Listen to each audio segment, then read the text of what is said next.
Josué capítulo 24, versículos 14 a 15. Agora, pois, temei ao Senhor e serviu com integridade e com fidelidade. Deitai fora os deuses aos quais serviram vossos pais, da além do Eufrates e no Egito, e servi ao Senhor. Porém, se vos parece mal servir ao Senhor, escolhei hoje a quem servais.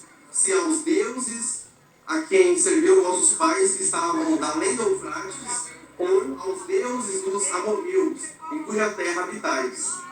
Eu e a minha casa serviremos ao Senhor. Amém?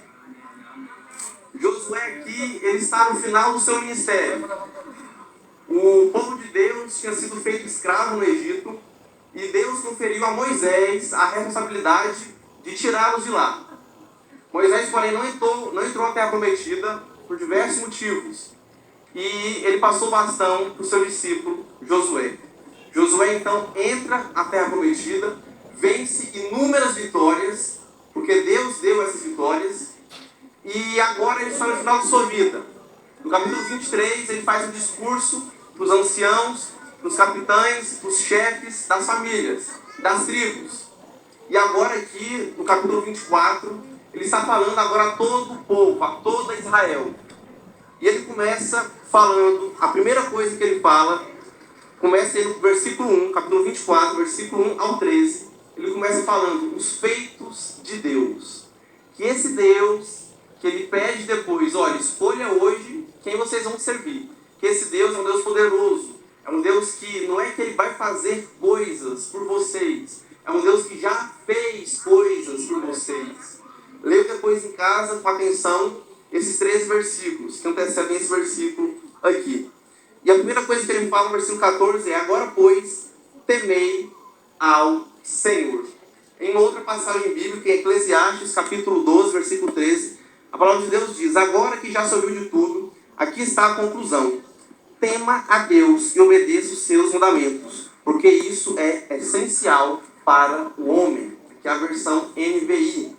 Na ARA, em outras versões, você vai encontrar, na CF, por exemplo, você vai encontrar a palavra, isso é dever de todo homem. Todo homem tem que fazer isso, o quê? Temer ao Senhor. Quem escreveu Eclesiastes foi Salomão. E Salomão, no auge de sua sabedoria, no auge de sua glória, no auge de sua riqueza, ao concluir o livro de Eclesiastes, um excelente livro, leiam, no final ele fala: olha, tudo isso que eu falei é muito bom, mas resumindo tudo isso, se você sair daqui pensando em apenas uma coisa, pense nisso: tema ao Senhor e obedeça os seus mandamentos. Esse é o conselho, o homem mais sábio que já pisou aqui nessa terra. Sabedoria dada por Deus. Josué aqui diz a mesma coisa: temam ao Senhor. E temor e medo são coisas completamente diferentes. Completamente diferentes. Por favor, não confunda o medo com o temor. No temor, você serve por amor. Você serve independentemente da punição possível que você pode receber. Você não serve a Deus por medo de ir para o inferno, e sim porque Jesus morreu na cruz para te salvar. E sim porque Deus te salvou, enquanto a gente ainda era pecador. Então Deus nos salva, e por isso a gente serve Ele. Um exemplo bem prático em nossas vidas de medo e temor é o seguinte: temos aqui crianças, jovens, adolescentes, que até os mais velhos já foram um dia. Todos nós tínhamos pais, ou pelo menos avós ou tios que nos criaram. E tínhamos regras para seguir. Se a gente não seguisse as regras, alguma coisa ia acontecer. Ou ia apanhar de cinto, de chinela, vara de goiaba, enfim. Cada um tinha sua punição, né? E o principal que diferencia medo e temor é o seguinte: quando seu pai e sua mãe não estavam em casa, ou quando você estava longe deles, você continuava obedecendo mesmo assim? Se a resposta for não, eu só obedecia na presença deles, é porque você tinha medo. Medo de apanhar, medo de ficar de castigo, medo das consequências que a sua desobediência iria gerar. Se você realmente ama os seus pais, você obedece, independentemente se eles estão vendo ou não. Então, tema ao Senhor. Viva sabendo que Deus sabe de tudo. Diferentemente dos nossos pais, tios, avós responsáveis, nós vemos uns aos outros, mas temos nossa limitação física. Deus, portanto, é onipresente, Ele é onisciente, Ele sabe de tudo, e isso é em todo lugar. Deus está com você sempre. tema ao Senhor, não viva a sua vida esquecendo que um dia você dará contas a Deus de tudo que você fez aqui nessa terra e de tudo que você deixou de fazer em nome dele. Deus tem um chamado para cada um de nós aqui presentes essa noite. Siga o chamado de Deus. É impossível seguir o chamado de Deus sem temer a Deus. E o próprio Josué é um exemplo disso. Tema ao Senhor. A gente tem essa mania de, na igreja eu sou uma coisa, mas agora eu estou fora da igreja. Não, na igreja eu posso xingar, mas aí fora da igreja eu posso, né? Não é assim. Não é assim. Você tem que ser o mesmo. Você tem que ser cristão. O que é ser cristão? Crente, muita pessoa é. Alguns falam, crente até o diabo é. A Bíblia não fala que ele crê que estremece, só que ele não obedece? Ele crê, mas ele sabe que Deus existe. Deus que tirou ele do céu, vai. Deus que puniu ele, vai punir ele pior ainda depois. Está em Apocalipse.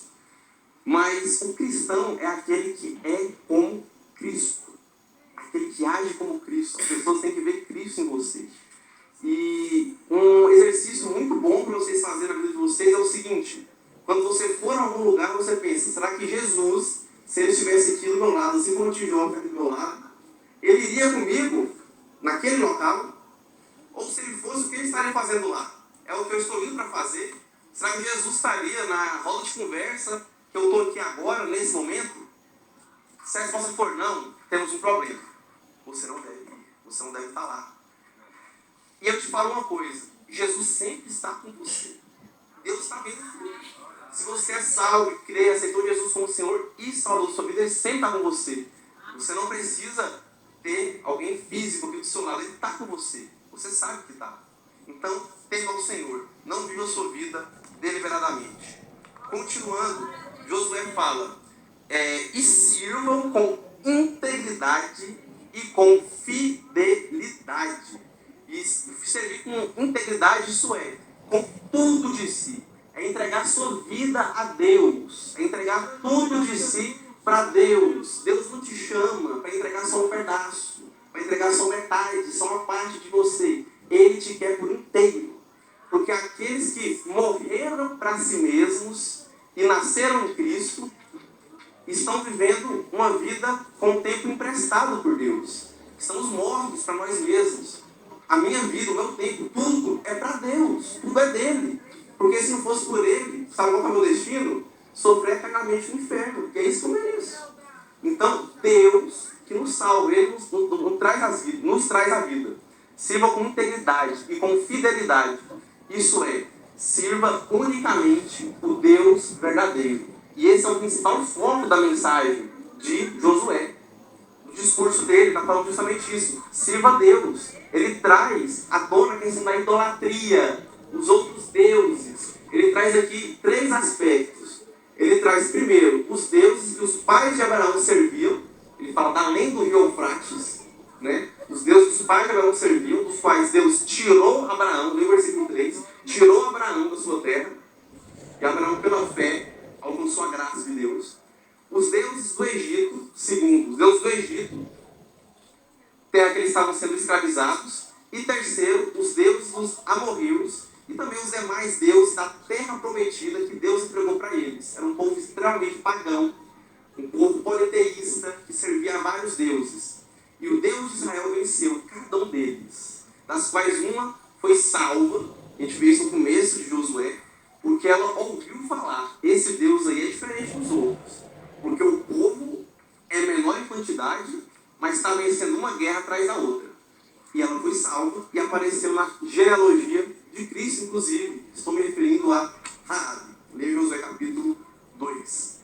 Então, não tenha nada. O que é idolatria? Idolatria é tudo que você coloca para ocupar o lugar de Deus na sua vida. Não tenha nada ocupando o lugar de Deus na sua vida. E se você não é guiado por Deus, se você não serve a Deus, você é guiado por outra coisa. A cultura do mundo guia você. Você serve e adora outra coisa. Talvez você esteja adorando o mundo, talvez esteja servindo o diabo sem que você saiba, e talvez você esteja servindo a você mesmo. Esses são os 3 inimigos do homem que Tiago lista: o mundo, você mesmo e o diabo. Muito cuidado. A idolatria pode ser o seu trabalho, a idolatria pode ser o dinheiro, a idolatria pode ser prazer, você pode ser um completo hedonista, a idolatria pode ser fama, A idolatria pode ser você mesmo. A idolatria pode ser outra pessoa. Tudo que se torna objeto de culto e ocupa um lugar que Deus tem para a sua vida é idolatria.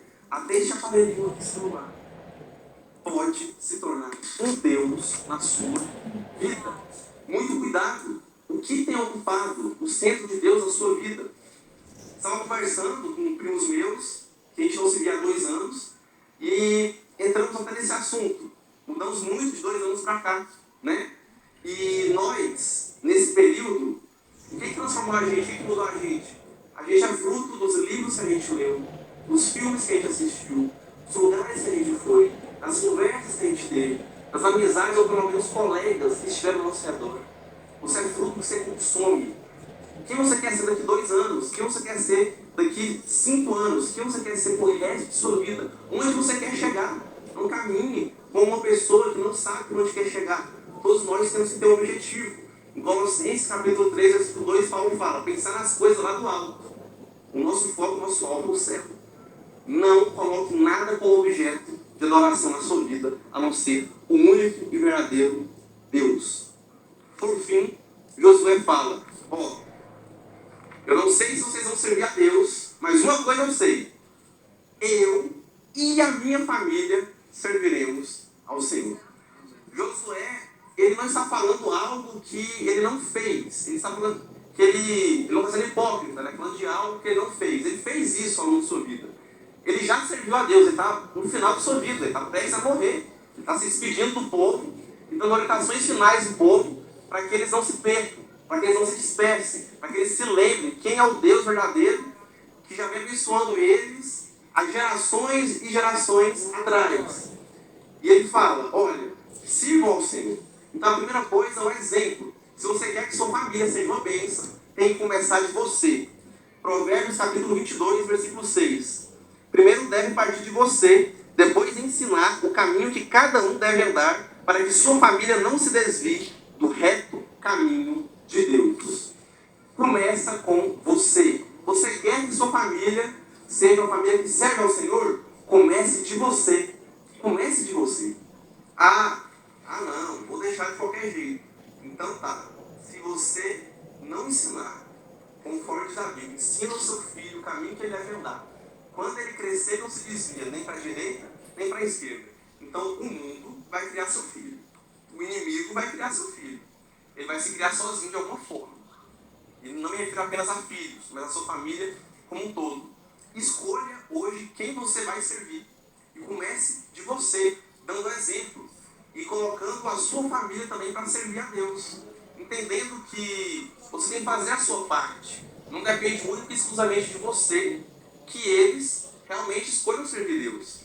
Mas faça a sua parte para que tudo que for possível, você sirva. Faça a sua parte. Josué foi íntegro. Ele fez sua parte, senão ele não teria sido designado para seguir o legado de Moisés. Ele seguiu por isso, Deus escolheu, não foi por acaso. E ele completou isso. Ele está falando de algo que ele fez.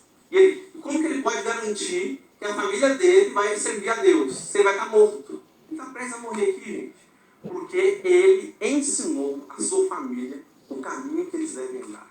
Ele tinha convicção: olha, minha parte eu fiz. Eu lavo as minhas mãos. Se eles se desviarem, é por conta deles. Porque você não interfere no livre-arbítrio, ou livre-agência para alguns, de ninguém. Todos eles vão ter as suas decisões e suas ações. Mas eu fiz minha parte. Se depender de mim, a minha família será um ambiente de paz. Se depender de mim, na minha família, não vai ter divórcio, não vai ter traição. Se depender de mim, na minha família, não vai ter discussão, não vai ter guerra. Se depender de mim, na minha família, não vai ter morte. Se depender de mim, na minha família, não vai ter ninguém preso. Não vou ver meu filho na cadeia. Não vou ver minhas filhas na prostituição. Não vou ver meu filho sendo traficante. Se depender de mim, a minha família será uma bênção de instrumentos nas mãos de Deus. Se depender de mim, eles vão seguir ao único Deus verdadeiro e real. O Deus do Senhor dos Exércitos. Na sua Bíblia, quando aparece aí tudo em maiúsculo, como no final do versículo 14 e no versículo 15, a palavra Senhor, em caixa alta, né? Tudo em maiúsculo, é o nome de Deus, de fato. Em hebraico é o tetagrama. O Antigo Testamento foi escrito em hebraico. É o tetagrama. E a tradução do hebraico para o português é muito difícil. difícil por causa das vogais. Então não sabemos ao certo como que se pronuncia em hebraico o tetragrama, que é o nome de Deus que aparece na Bíblia, no Antigo Testamento. Mas temos algumas sugestões, duas mais próximas do que pode ser isso. Uma todo mundo conhece, que é Yahvé e Jeová, de onde vem o nome Jeová. A gente fala o Deus Jeová, vem daí. Então escolha hoje quem você vai servir. Se é qualquer outro Deus falso ou se é o Deus verdadeiro, o Deus Jeová. Quem escolhe ser guiado pelo Espírito Santo de Deus, reafirma essa escolha todos os dias na sua vida, com atitudes. Porque só falar da boca para fora é muito fácil. Se eu perguntar aqui, quem quer ir para o céu? Todo mundo vai botar não, eu quero. Quem quer ir para o inferno? Ninguém vai botar não. Quem quer? Quem está com consciência para essa escolha? Nenhum ateu faria essa escolha, pelo amor de Deus, gente. Ninguém escolhe isso. Escolham hoje, vocês querem servir Deus ou querem servir esses deuses falsos aí, que nós derrotamos um por um aqui para conquistar essa terra? A resposta é muito óbvia. Uai, olha o versículo 16, olha o que eles responderam. Longe de nós o abandonarmos o Senhor para servirmos outros deuses. De modo algum. Eles falaram isso da boca para fora. Porque na prática, a gente não viu isso acontecer. É só você dar um pulo lá, na continuação da história, depois que Josué morre em Juízes, no capítulo 2, no versículo 10. Foi também congregada a seus pais toda aquela geração. E outra geração após eles se levantou, que não conhecia o Senhor, nem tampouco as obras que fizera a Israel. Então, como que se levantou uma geração inteira que não conhecia o Senhor? Porque a geração anterior não ensinou, não pregou, não falou do Senhor dos Exércitos. Eles sabiam, mas guardou só para eles. Entenda, a responsabilidade da sua família está em suas mãos. Está em suas mãos e tem que começar de você. O próprio povo de Deus foi escravizado no Egito, indo lá para Êxodo, no capítulo 1, eles foram escravizados justamente por isso. Todo mundo conhece a história de José do Egito, né? Deus levou José para lá, e José foi governador do Egito, só ficou abaixo de Faraó, e aí José tinha muita moral, e ele e sua família, né? As tribos de Israel estavam todas lá, os filhos de Deus. Porém, versículo 8, se levantou um novo rei sobre o Egito que não conhecera José, e diz a seu povo, eis que o povo dos filhos de Israel é mais numeroso e mais forte que nós. Usemos de astúcia para com ele, para que não se multiplique e seja o caso de vindo guerra, se ajunte com os nossos inimigos, peleje contra nós e saia da terra. Êxodo capítulo 1, versículos 8 a 10. Então, como que se levantou uma geração que não conhecia José, não conhecia Deus e seus feitos? Porque a geração anterior não falou. Um dia todos nós vamos morrer e uma nova geração se levantará. Será que eles pelo menos farão esse culto aqui ainda, no encontro? Para isso depende que a gente dê continuidade a esse culto, que isso se torne tradição. Porque as pessoas morrem. Isso faz parte do ciclo da vida. Nem todos vão morrer, porque Jesus vai voltar e vai levar alguns ainda em vida. Porém, quando você morre, é como se Jesus tivesse voltado para você. Porque não há tempo para mais nada. Amanhã pode ser que algum de nós não esteja aqui. Muito provavelmente, ano que vem, pode ser que algum de nós não esteja aqui também. E não me refiro a não poder ver o encontro. Entendam o que eu quero dizer. Assim como há 2 anos atrás, 3 anos atrás, ano passado, tem pessoas que já não estão mais entre nós. A morte faz parte da vida. E você, um dia, vai prestar contas a Deus. Tudo que você devia ter feito aqui e de tudo que você fez. E aí, o que você vai apresentar para Deus nesse dia? Para finalizar, 5 pontos, 5 lições, 5 formas de como você e a sua família podem servir a Deus. Beleza, quero servir a Deus. Como eu posso servir a Deus? Primeiro, temendo a Deus.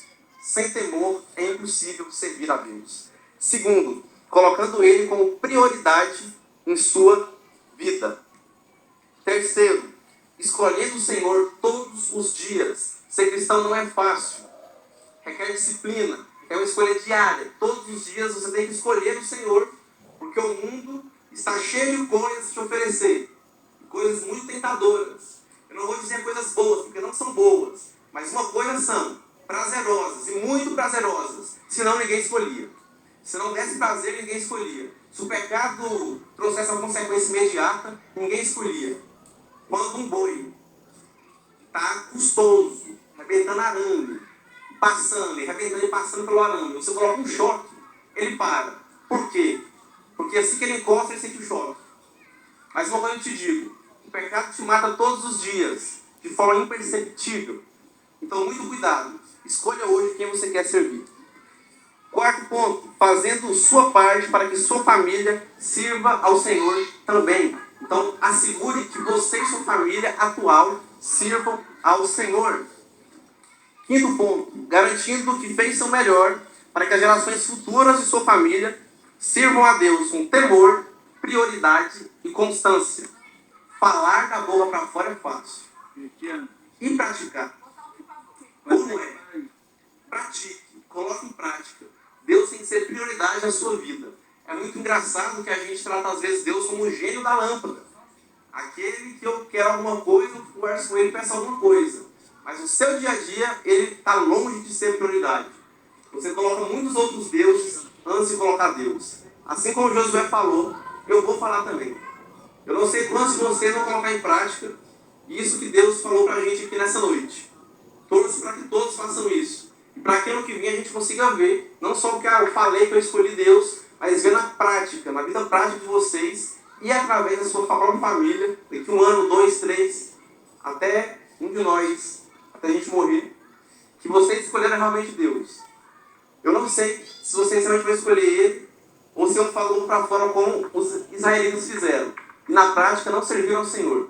Mas uma coisa eu digo, eu e a minha família, meu pai, minha mãe, eu não tenho esposa, mas tenho namorada, e ela é linda, graças a Deus. Vou me casar com ela e ter filhos. Meus filhos ainda nem nasceram. Eu coloco eles diante de Deus todos os dias em oração, para que eu e a minha família serviremos ao Senhor. Então eu quero que vocês façam o mesmo. E isso vai ser confirmado a partir de suas escolhas diárias e das suas ações. Quem você vai ser? Quem a sua família vai ser? Então, escolham hoje quem vocês querem servir. Mas de uma coisa eu sei. Eu e a minha família serviremos ao Senhor. Amém? Vamos colocar de pé. Vamos orar, fazer uma oração. Ô, glória! Vamos repetir todos em uma única voz. Eu e a minha família serviremos ao Senhor. Agora vamos falar todos juntos de uma vez, vamos sem microfone. 1, 2, 3 e... Eu e a minha família serviremos ao Senhor. Amém. Que isso não seja uma relação vazia e da boca para fora. Que você escolha todos os dias realmente servir a Deus. Porque eu vou falar uma coisa para vocês. Vai valer a pena quando seu filho não morrer a tiro. Quando seu filho não pegar uma DST, não tiver na cama do hospital morrendo. Por causa de que você ensinou ele o caminho que ele deve andar. Amém? Senhor, nosso Deus, nosso Pai, eu sou grato ao Senhor por estarmos aqui nessa noite no mesmo teu nome. Sim, meu Pai. Infelizmente, talvez muitos encontros de família que acontecem no Brasil afora, muitos não estão nem um pouco preocupados com a sua palavra, nem em ter sua presença no local. Mas essa família hoje fez uma escolha, servir ao Senhor, dedicar esse tempo a Ti. E esse tempo nos edifica. E eu sou grato ao Senhor por estarmos aqui. Muitas pessoas de longe, cada um tem sua luta, o Senhor conhece o coração delas, o Senhor conhece a família de cada uma delas. Abençoe nossas lutas, nossas dificuldades, e que isso aqui se repita cada vez mais. Que a gente esteja sempre se edificando e que a gente possa estar aprendendo mais de Ti e colocando em prática tudo isso que a gente aprendeu aqui hoje. Que não possa ser apenas uma declaração vazia, mas que a gente escolha todos os dias servir ao Senhor. Perdoe nossas falhas, porque infelizmente a gente falha. Porém, dá-nos força para resistir à tentação. Dá-nos sabedoria para vigiar. E que o Senhor sempre esteja conosco. Abençoe a família de cada um de nós. E que a gente possa estar sempre servindo ao Senhor com constância e prioridade e fidelidade. Muito obrigado por tudo que o Senhor já fez em nossas vidas e por tudo que o Senhor vai fazer. Em nome de Jesus. Amém.